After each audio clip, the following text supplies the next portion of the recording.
The festival is a great chance to just bring this parish to such a great example of what parish life is about.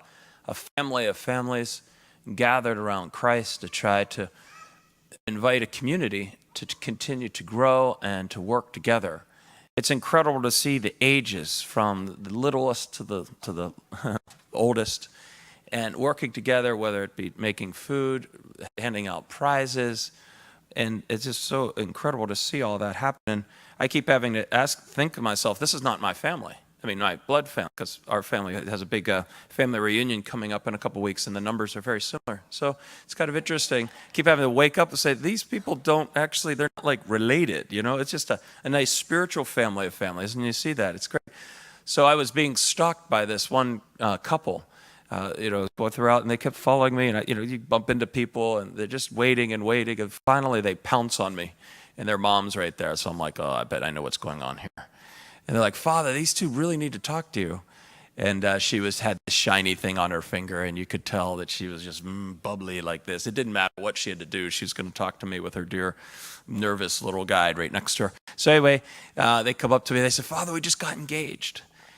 And they had the video of the moment they got engaged. So they pulled the video out, and she's kind of like, oh boy, this is not a good scene for me. So anyway, they were going to work. He would pick her up at her house to go to work.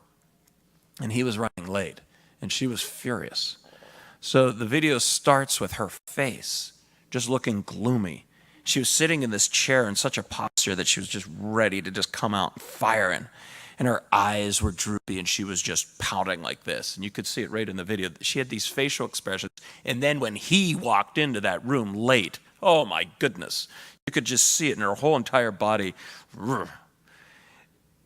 And so he stands in front of her, and he says, I have something for you. And she's like, yeah, what? And he pulls out this box, and he just holds it there. And she gets up, and you should see her eyes, this sad face turning into this, wow. And she starts walking across the living room to just get closer. And now she's like in her like euphoria of forgetting everything that she had already thought of and had, cursed or whatever. And now she gets closer, and the box opens up, and there's this sparkling light as the light is reflecting off this beautiful circular jewel that is the jewel of jewels for any girl, I imagine. And she looks in it, and her eyes just sparkle with that same light. And they look at each other, and he's now on his knees. And he says, will you marry me? And she just melts right into it, just gives him a hug and says, of course.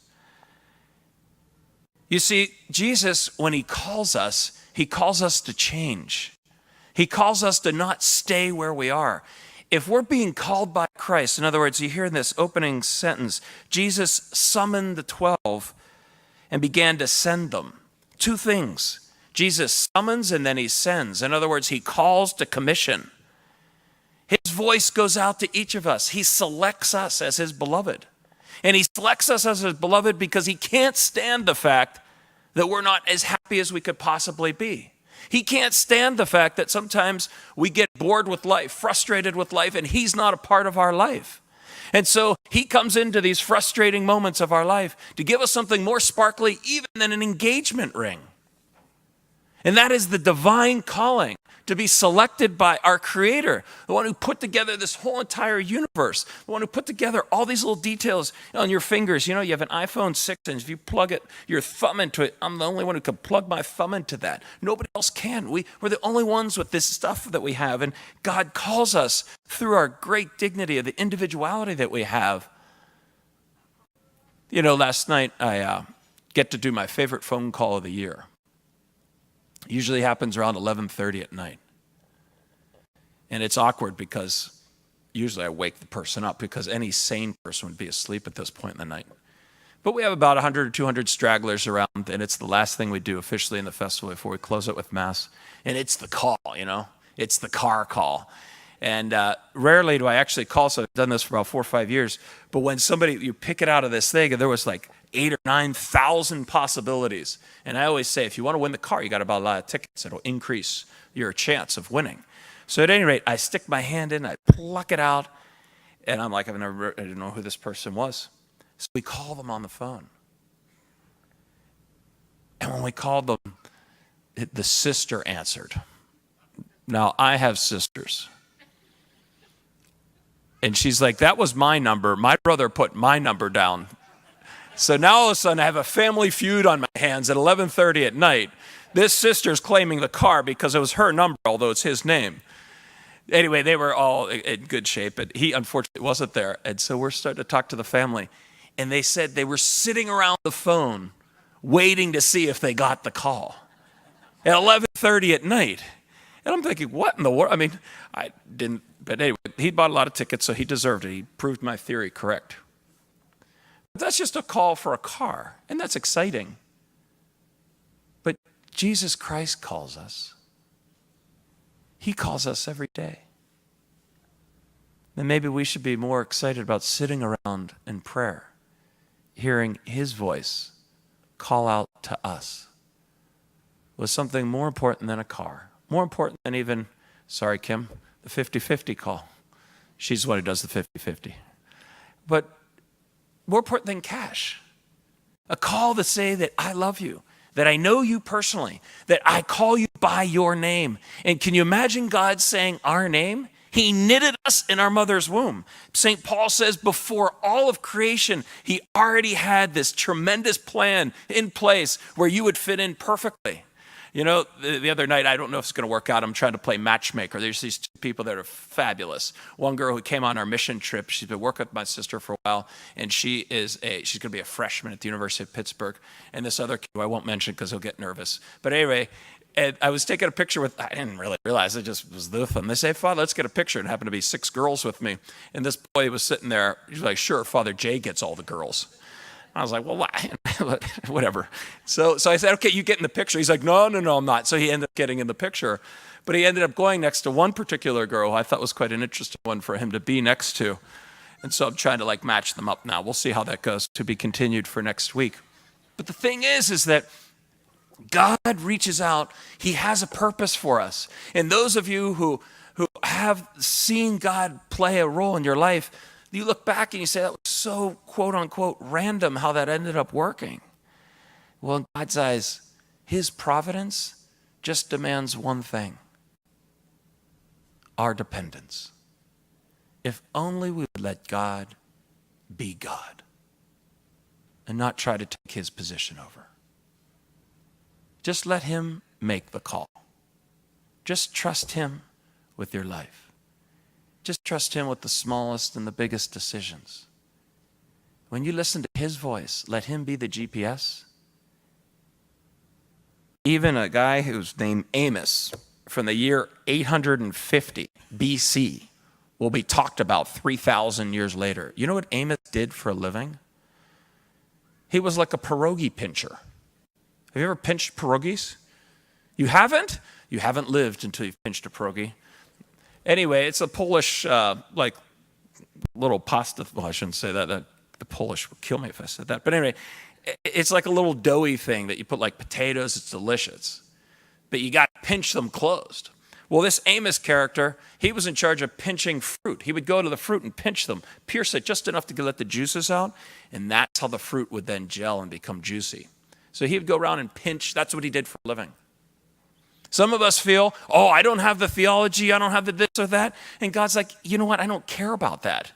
I just need you to trust me. And so he commissions us for these things that are outside of our normal thing. There are 3 girls in this church at the very least who did something they've never even thought about doing before: rebuild houses on a mission trip.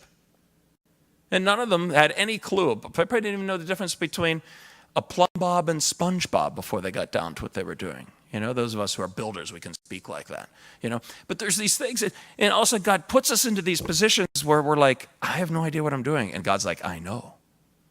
That's what I need. Sometimes we have this sense, just like applying to college, that we choose.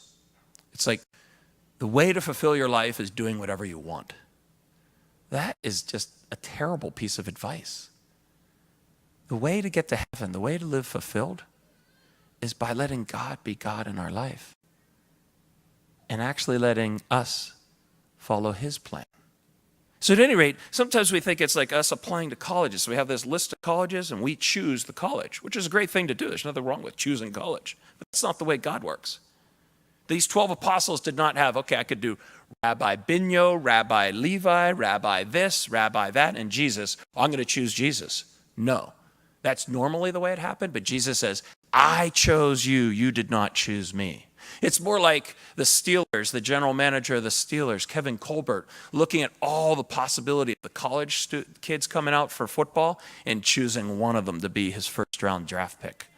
God looks at the 7.6 billion people in the world, and he calls each one of us to be on Jesus' team.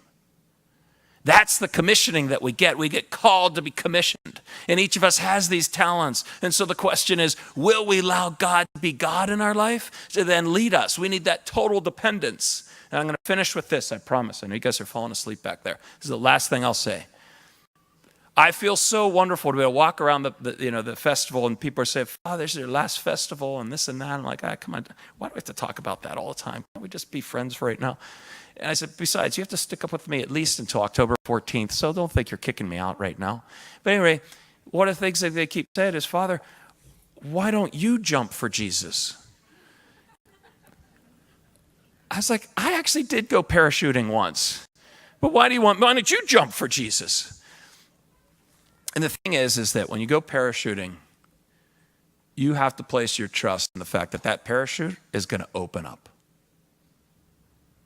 And many times the leap of faith, of hearing God's call and allowing him to commission us for a mission, really does mean that. Unfortunately, our culture, which is nothing wrong with a good cell phone, we feel like we can control everything in the palm of our hand. And just with one touch of a button, we can reach out and find any information or any person. God is not a cell phone. He's not a Coke machine that you hit when you have a problem and then it comes out. Since he's God, let him be God. And what we need to give him in return is just that trust. That he loves us and he wants his love to be what leads us.